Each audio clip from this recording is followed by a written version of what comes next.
بسم اللہ الرحمن الرحیم والصلاة والسلام علی سید الانبیاء والمرسلین وعلی آلہ وصحبہ اجمعین۔ السلام علیکم۔ آج پھر نہایت عمدہ معلومات کے ساتھ تابندہ ہاشمی آپ کی خدمت میں ایک بار پھر سے حاضر ہے۔ آج کی ہماری ویڈیو کا موضوع ہے سورہ رحمان کی فضیلت۔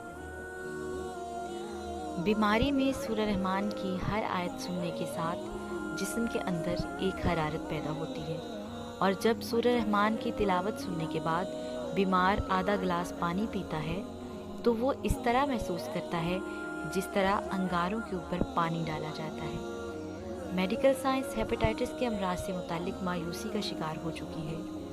دنیا میں اس وقت ہیپیٹائٹس کے مرض میں مبتلا مریضوں کی رجسٹرڈ تعداد 40 کروڑ ہے، جبکہ پاکستان میں رجسٹرڈ مریضوں کی تعداد 2 کروڑ ہے، بلکہ اس سے بھی تجاوز کر چکی ہے۔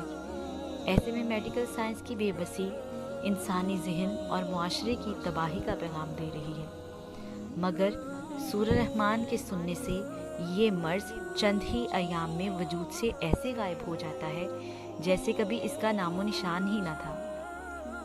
سورہ رحمان کے ذریعے لوگوں کے ذہنی، جسمانی اور روحانی بیماریوں کا یقینی علاج ہوتا ہے۔ سورہ رحمان کی قرآن تھیراپی کے ذریعے لا علاج مریضوں کا کامیاب علاج ہو چکا ہے، بلکہ بہت سے لوگ یہ بھی بتاتے ہیں کہ سورہ رحمان سننے سے ان کی بہت سی پیچیدہ بیماریاں ختم ہو گئی ہیں۔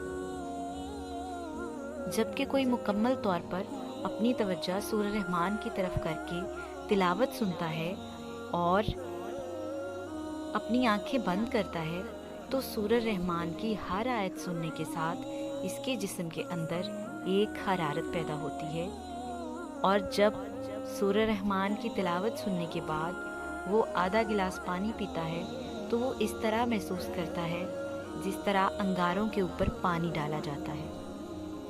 سورہ رحمان کے ان مشاہدوں کا جب ناروے میں پتہ چلا تو ناروے اوسلو سے پرائم ٹی وی سے یہ پروگرام پوری دنیا میں دکھایا گیا، اور سورہ رحمان کے پروگرام کی افادیت نے پوری دنیا کو چونکا دیا۔ انہوں نے کہا کہ جو لوگ دکھی، الجھن یا ذہنی کرب میں مبتلا ہوں وہ سورہ رحمان کی تلاوت دن میں 3 مرتبہ متواتر 7 دن تک سنیں۔ تمام بیماریوں کا علاج قرآن کی آیات میں موجود ہے۔ اگر ہم ان آیات کو غور سے سنیں، اس کے ذریعے کینسر، فالج، شوگر، ہارٹ اٹیک اور دوسرے بے شمار امراض کا علاج کیا جا چکا ہے۔